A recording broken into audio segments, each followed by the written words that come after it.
구독자 여러분, 안녕하세요. 부드러운 블랙입니다. 오늘은 바이러스 치료제 개발, 코로나가 아닌 그 이유를 내다보자 이라는 제목으로 영상을 시작해 보겠습니다. 저는 지금까지 시장에 존재하는 악재를 크게 5가지로 정리드리고 이 악재의 모든 근원은 코로나라고 말씀을 드려왔습니다. 그렇기 때문에 우리는 늘 이 코로나가 감소하는지 조금 진정되는지 이런 것을 체크할 필요가 있었습니다. 그렇기 때문에 제가 지금까지 영상에서 코로나 신규 확진자 수를 꾸준히 보여드렸던 것입니다. 그런데 확진자 수 이런 것보다는 그냥 우리는 코로나가 완전히 사라졌다, 코로나 백신이 개발됐다, 이런 거 한 방이면 완전 끝난 겁니다. 그런데 한국 시각으로 5월 18일 코로나 백신이 개발됐다는 소식이 들렸습니다. 과연 무슨 백신이 개발됐을까요? 그 전에 우리는 길리어드사의 렘데시비르를 기억하실 겁니다. 길리어드사의 렘데시비르가 코로나 백신으로서 매우 좋은 결과를 내왔던 것은 사실이지만 임상 결과가 애매한 것도 사실이었습니다. 그런데 미국 바이오 기업 모더나는 확실한 임상 결과를 내놨습니다. 코로나19 백신 임상 시험에서 항체를 형성했다는 소식입니다. 기사를 조금 자세히 보겠습니다.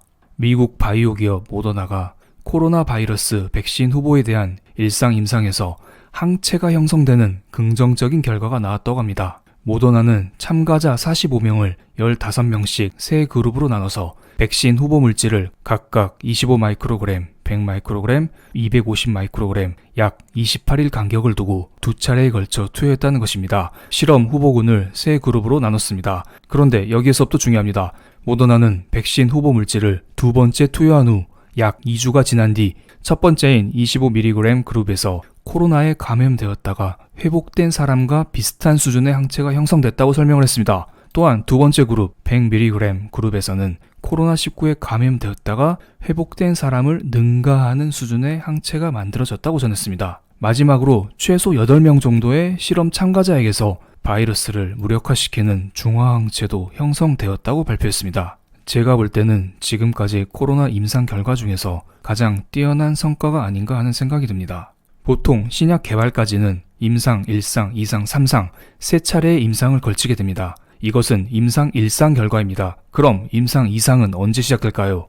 이 기사에 다 나와 있습니다. 모더나는 앞서 지난 7일날 두 번째 임상 시험을 승인받았다면서 조만간 600명을 대상으로 시험을 시작할 예정이라고 밝혔습니다. 첫 번째 임상은 45명에 대해서 임상을 시작했습니다. 두 번째 임상에서는 10배 이상의 600명을 대상으로 임상을 시작한다고 합니다. 그럼 조금 더 확실한 결과가 나올 수 있겠네요. 다른 기사를 보겠습니다. 모더나 CEO인 스테펜 벤셀, 이분이 한마디 했습니다. 오늘날 임상 1상에 대한 긍정적인 데이터를 가지고 모더나 팀은 지속할 것이다. 뭘 지속하냐? 7월에 우리의 중추적인 3단계 임상을 시작한다고 합니다. 가능한 빨리요.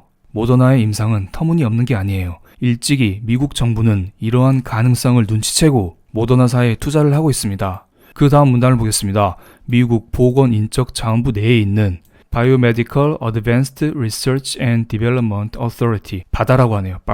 바다로부터 자금 지원을 받았다고 합니다. 즉 미국 정부로부터 지원을 받아서 모더나사는 지금까지 임상을 꾸준히 진행을 해왔던 것입니다. 그리고 조만간 임상 2상을 추진할 것이고 다가오는 7월 달에는 임상 3상을 연이어서 진행할 계획이라고 합니다. 그리고 이러한 백신 치료제 개발에는 스위스 그룹인 론자 그룹도 함께 한다고 합니다. Which was launched May 1st. 5월 첫 번째 날부터 파트너십을 시작을 했네요. 제가 기사를 자세히 읽어보진 않았지만 앞으로 10년 동안 콜라보를 한다고 합니다. 여기 써있잖아요. 10년 전략적인 콜라보 그리고 제조 동의, 협정 이런 말이죠. 이러한 것들은 mRNA-1273, 이게 모더나 코로나 치료제 백신, 이거 이름입니다. 이러한 치료제 백신의 스케일업된 제조를 가능케 할 것이다. 물론 지금 이 치료제 백신이 당장 약으로 나온다 이런 게 아니에요. 이제 임상 1상, 첫 번째 임상만 끝났을 뿐입니다. 하지만 지금까지 시장에서는 코로나 치료제는 존재하지 않는다, 코로나는 확산이 매우 빠르다, 이런 공포감만 있었는데 이제 어느 정도 조금씩 안정화되는 것 같습니다. 그리고 기사 바로 아래 노바백스의 잠재력이라는 제목이 있네요. 노바백스도 코로나 치료 업체입니다. 노바백스도 CEPI 이러한 단체로부터 3억 8,800만 달러의 자금 지원을 받았습니다. 한국 돈으로 대략 5천억 이 정도네요. 엄청납니다. 어쨌든 이러한 자금 지원을 기반으로 노바백스도 조만간 임상 결과를 발표할 예정입니다.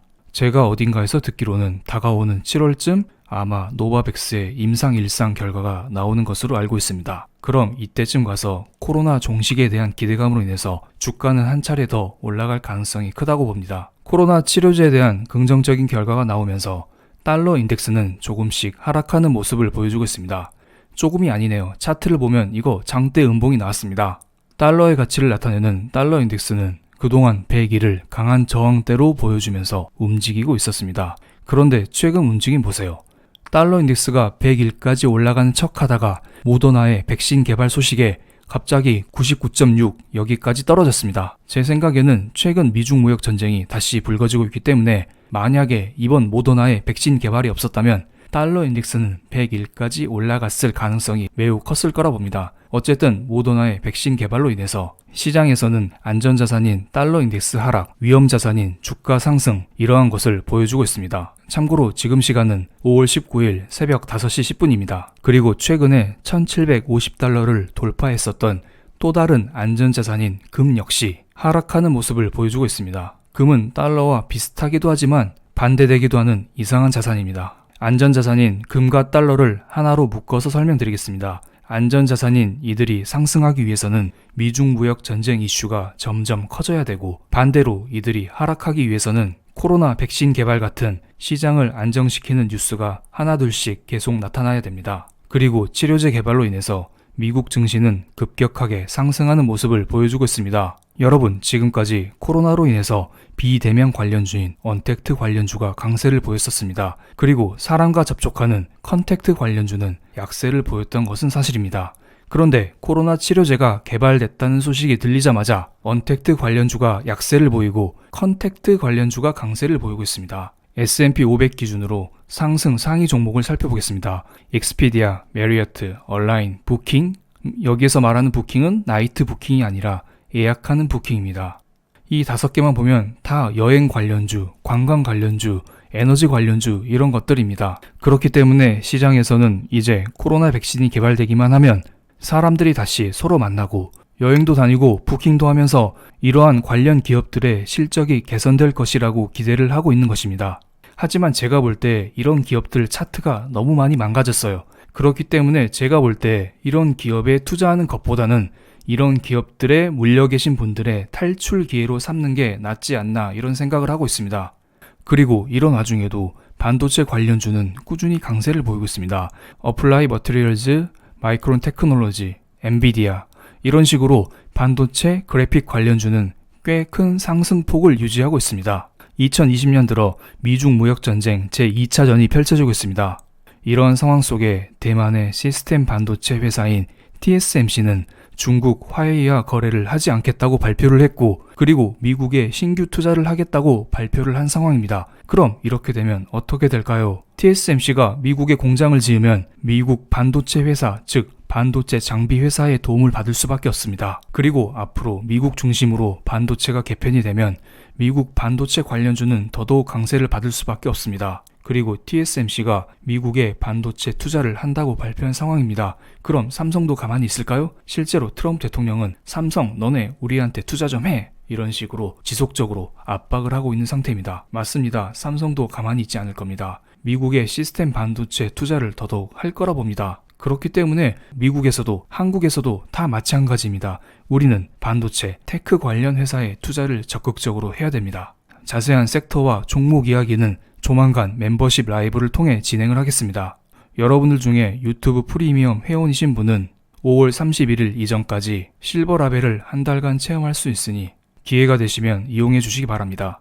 그리고 지금까지 미국 주식 자체도 문제가 됐었지만 채권 시장도 문제가 됐었습니다. 특히 회사채 시장이 문제가 컸었죠. 그래서 우리는 미국 회사채 관련 ETF의 주가도 늘 꾸준히 체크할 필요가 있습니다. 첫 번째는 하이힐드 채권 ETF HYG의 주가를 보겠습니다. 하이힐드 채권 ETF의 주가 흐름은 나쁘지 않습니다. 최근에 꾸준히 하락하는 모습을 보여주고 있었는데 오늘 드디어 큰 반등이 나왔습니다. 시가부터 초록색인 61선을 돌파하면서 1.73% 상승을 보여줬습니다. 일반적으로 달러가 강세면 부실한 하이힐드 채권 채권은 약세를 보이기 마련입니다. 오늘 같은 날 달러가 하락했기 때문에 하이힐드 채권 ETF가 강세를 보인 것으로 추정이 됩니다. 코로나뿐만 아니라 하이힐드 채권 역시 미국 증시를 흔드는 큰 요인 중 하나이기 때문에 이 하이힐드 채권 ETF HYG가 꾸준히 상승하는지 하락하지 않는지 이건 체크할 필요가 있어 보입니다. 그리고 두 번째, 미국 투자 등급 회사채인 LQD입니다.